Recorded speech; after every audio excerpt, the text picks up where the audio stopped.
துலாம் ராசி அன்பர்களே, மார்கழி மாதம் என்ன பலன் எப்படி இருக்கும் அப்படின்னு பார்க்கும் பொழுது முதலில் உங்க ராசிநாதனை பார்க்கணும். ராசிநாதனான சுக்கிர பகவான் 2ஆம் இடத்துல குடும்பஸ்தானத்துல போய் அமர்ந்திருக்கார். அது புதனோட பாக்யாதிபதியோட சேர்ந்திருப்பது ஒரு நல்ல தன்மை. அதே சுக்கிர பகவான் இந்த மார்கழி மாதம் 5ஆம் தேதி 3ஆம் இடத்துல முயற்சி ஸ்தானத்தில் போய் இருக்கிறதும் ஒரு சூப்பரான தன்மை. அது சூரியனோட சேர்ந்திருக்கார், லாபாதிபதியோட சேர்ந்திருக்கிறது அற்புதமான தன்மை. ஸோ இந்த மாதம் உங்கள் ராசியிலேயே சந்திரன், இந்த மாத தொடக்கத்திலேயே சந்திரன் உட்கார்ந்துருக்கார் 10ஆம் அதிபதி. அப்போது தொழிலை பற்றிய எண்ண ஓட்டங்கள் தான் அதிகமாக ஓடும். இந்த துலாம் ராசி என்பவர்கள் இந்த மார்கழி மாதம் தொழிலை பற்றி, வேலையை பற்றி, வியாபாரத்தை பற்றி என்ன செய்யலாம், எப்படி செய்யலாம், என்ன மாதிரி திட்டங்களை ஏற்படுத்தலாம், இதை சார்ந்த விஷயங்கள், தனத்தை எப்படி பெருக்குவது, தன்னுடைய பாக்கியத்தை எப்படி நிலைநிறுத்துவது, இதை பற்றியான ஒரு சிந்தனைகள் தான் அதிகமாக ஓடிக்கொண்டிருக்கும் இந்த மார்கழி மாதம். இந்த மாதம் கெடுத்து விடுமானா நிச்சயமா இல்லை. என்ன மனம் கொஞ்சம் அலைப்பாயும், அவ்வளோதான். அலைப்பாயுதுன்னு சில குழப்பங்கள் ஏற்பட்டு அப்புறம் நிவர்த்தி ஆகும், இவ்வளவுதான். மற்றபடி பெரிய பாதிப்பு என்பது இல்லை. நீங்க போய் 2ஆம் இடத்தில் இருக்கிறதுனால கண்டிப்பா தனம் உங்களை தேடி வரும், அல்லது தனத்துக்காக நீங்கள் உழைக்க வேண்டியிருக்கும், அவ்வளவுதான். மற்றபடி ஒன்றும் இல்லை. பணம் பொருளாதாரத்தில் எந்த குறையும் ஏற்படுத்த போவதில்லை இந்த துலாம் ராசி அன்பர்களுக்கு. ஆனால் பணத்தை கையாளுகின்ற விஷயத்தில் ஜாக்கிரதையாக இருக்கணும். அதாவது யாருக்கு பணத்தை கொடுக்கறது, முன்பின் தெரியாதவர்கள், அறிமுகம் இல்லாதவர்களோட அந்த பணம் சார்ந்த விஷயத்தில் ஒரு இணக்கத்தை வைத்துக் கொள்வது, சொந்த தொழிலுக்குள்ள, அதாவது சொந்த தொழில் அப்படின்னு நீங்கள் வச்சிருப்பீங்க, நான் இல்லைன்னு சொல்ல. சொந்த தொழில் இருந்தால் அதில் கடனை வாங்கி, அதாவது கடன், சொந்த தொழிலுக்காக கடன் கிடைக்குமானா இப்போ இந்த காலகட்டம் கடன் கிடைக்கும். ஏன்னா வக்ரம், குரு வக்ரமாகி உங்கள் ராசியை பார்க்குறார், 6ஆம் அதிபதி உங்களை பார்க்குறார். அப்போ கடன் கிடைக்கும், கேட்ட இடத்தில் கடன் கிடைக்கும். அப்போ தொழிலை அபிவிருத்தி செய்வதற்கு, கிளைகளை உருவாக்குவதற்கு வங்கியில் கடன் கிடைக்கக்கூடிய ஒரு மாதமாக இந்த துலாமுக்கு அமையப்பெறும். சுக்கிரனும் புதனும் இணைஞ்சு 2ஆம் இடத்தில் இருக்கு.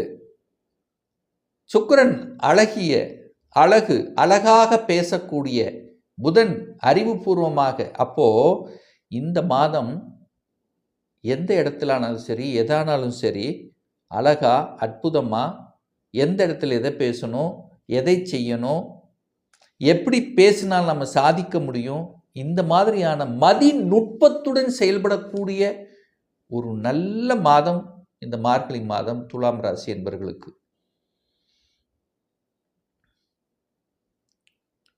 மூன்றாம் இடத்துல முயற்சி ஸ்தானத்தில் செவ்வாயும் சூரியனும் இணைது, அதாவது தனஸ்தானத்தின் அதிபதி, லாபஸ்தானத்தின் அதிபதி இணைவு பெற்று முயற்சி ஸ்தானத்தில் உட்கார்ந்துருக்கு.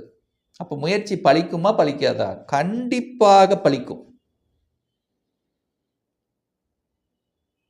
செவ்வாய்ங்கிறது தனஸ்தானாதிபதி, சூரியனுங்கிறது உங்களுக்கு லாபத்தை கொடுக்கக்கூடியவன், குருங்கிறது பொதுவான தனக்காரக கிரகம்.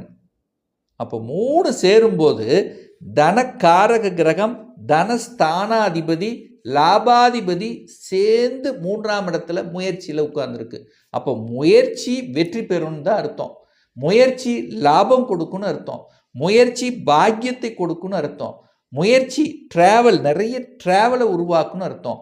புதிய ஒப்பந்தங்கள் வரவேற்கக்கூடிய அமைப்புங்கிறது இருக்கு. சிறுதூர பிரயாணம் நல்லா இருக்கும், வியாபாரம் நல்லா இருக்கும்,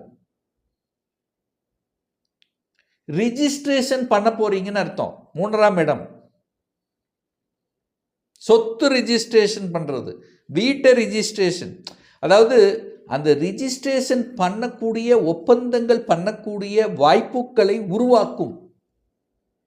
நீங்க மார்கழி மாதம் பண்றீங்களோ இல்லையோ, அதற்கான அந்த சாத்தியக்கூறுகள் உங்களை வர வைக்கும். பண்ணிக்கலாம். கன்ஃபர்மேஷன், அந்த கன்ஃபர்மேஷனுங்கிறது இந்த மாதம் நிச்சயமாக உருவாக்கும்.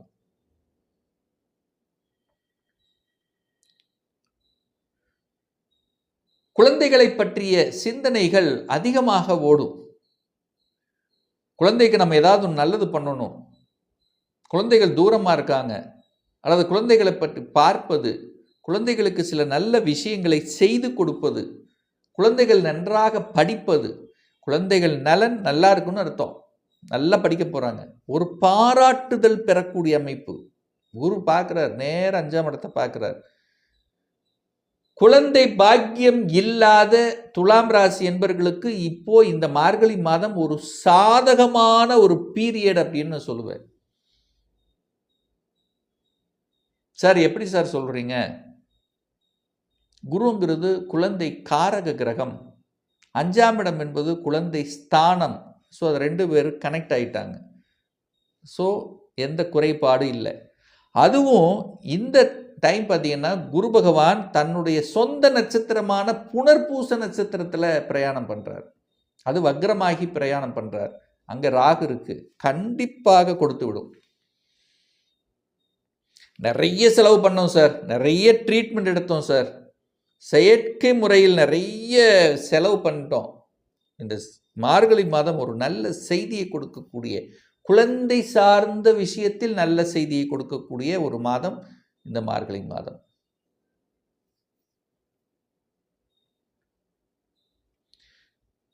அதாவது கூட்டாளிகள், கூட்டு தொழில், அந்த கூட்டு தொழிலில் இருந்து வந்த சங்கடங்கள், நிறைய பேருக்கு கூட்டு தொழில் செய்யணுங்கிற எண்ணங்கள் அல்லது சுய தொழிலுக்கு போகணுங்கிற எண்ணங்கள் இந்த மாதம் உங்கள் மனசில் தோன்றிக்கொண்டே இருக்கும். ஸோ என்னைக்கு உங்களுக்கு அந்த கான்ஃபிடென்ட் வருதோ அப்போ விட்டுட்டு வந்துடுவீங்க, இது கன்ஃபார்ம். ஆனால் மனசுக்குள்ள நான் ஒரு ஒரு ஒரு முதலாளியாக ஆகணும், நான் ஒரு சுயமாக நிற்கணும் அப்படிங்கிற அந்த வைராக்கியம் நிச்சயமாக இந்த மார்கழி மாதம் உங்களுக்கு ஏதோ ஒரு வகையில் ஒரு அலர்ட்னஸை உங்களுக்கு கொடுக்கும். கண்டிப்பாக நம்ம பண்ணணும், ஏதோ ஒன்று சாதிக்கணும், ஏதோ ஒன்று ஒரு நாமளும் சொசைட்டியில் ஒரு புகழோடு இருக்கணும் அப்படிங்கிற அந்த அந்த எண்ண உணர்வை கண்டிப்பாக இந்த மார்கழி மாதம் கொடுத்தே தீரும். இதில் எந்த மாற்று கருத்து இல்லை.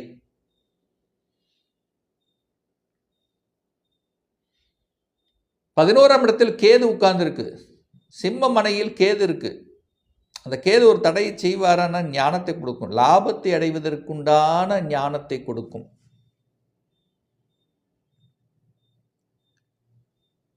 இந்த காலகட்டத்தில் பார்த்தீங்கன்னா அரசு எக்ஸாம்,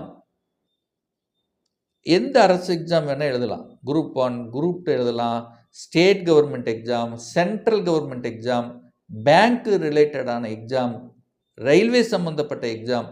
ஸோ இது எல்லாமே உங்களுக்கு சாதகமாகத்தான் இருக்கிறது இந்த துலாம் ராசி என்பவர்களுக்கு. சார் எப்படி சார் சொல்கிறீங்க? குரு சூரியன் பார்த்துட்டார். குரு சூரியன் பார்த்தாலே இங்கே ஒரு யோகம், பெரிய மனிதர்களின் தொடர்புகளை கொடுக்கக்கூடிய யோகம்ங்கிறது இருக்கும். நிறைய துலாம் ராசி அன்பர்களுக்கு பார்த்தீங்கன்னா அரசியலில் ஆர்வத்தை தூண்டும். சூரியன் குரு பார்க்குறாங்க, செவ்வாய் அங்கே இருக்கு, அரசியல் ஆர்வம் கிடைக்கும், அரசியலுக்குள்ள என்ட்ரி ஆவீங்க, அரசியல் இருக்கிறவங்களுக்கு ஒரு பதவி கிடைக்கக்கூடிய அமைப்பு, பொதுநல தொண்டு செய்யக்கூடிய ஆர்வங்கள் இந்த மாதம் உங்களுக்கு உருவெடுக்கும், உங்க மனசுல தோணும்.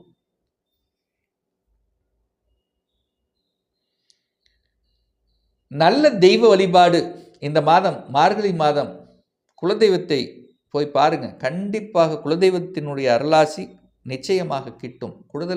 குல தெய்வத்தை வழிபாடு ரொம்ப ரொம்ப நல்லது.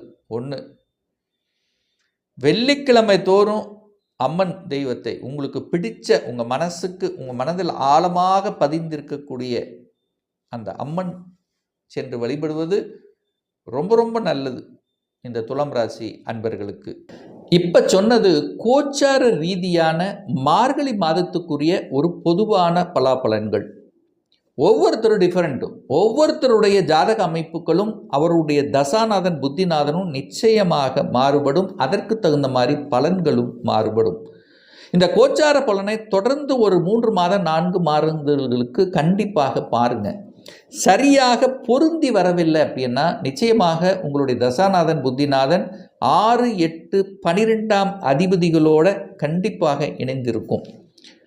ஒரு துல்லிய பலன் வேணும், உங்கள் ஜாதகம் பார்க்கணும், சுய ஜாதகம் பார்க்கணும் என்று விருப்பமுடைய அன்பர்கள் டிஸ்பிளே தெரியக்கூடிய நம்பருக்கு வாட்ஸ்அப் மூலியமாகவோ ஃபோன் கால் மூலியமாகவோ தொடர்பு கொண்டு நேரடியாகவோ அல்லது ஆன்லைன் மூலயமாகவோ கன்சல்டேஷன் எடுத்துக்கலாம்.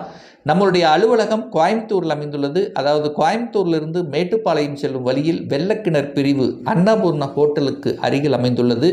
பிரியர் அப்பாயின்மெண்ட் வாங்கிட்டு நேரடியாக கன்சல்டேஷன் எடுத்துக்கலாம்.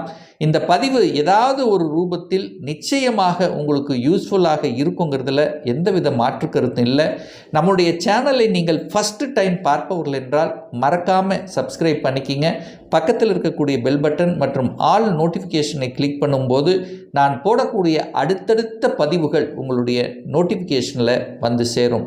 மீண்டும் ஒரு நல்ல பதிவில் உங்களை சந்திக்கும் வரை உங்களிடமிருந்து விடைபெறுவது உங்கள் அஸ்ட்ராலஜர் டாக்டர் சதீஷ்.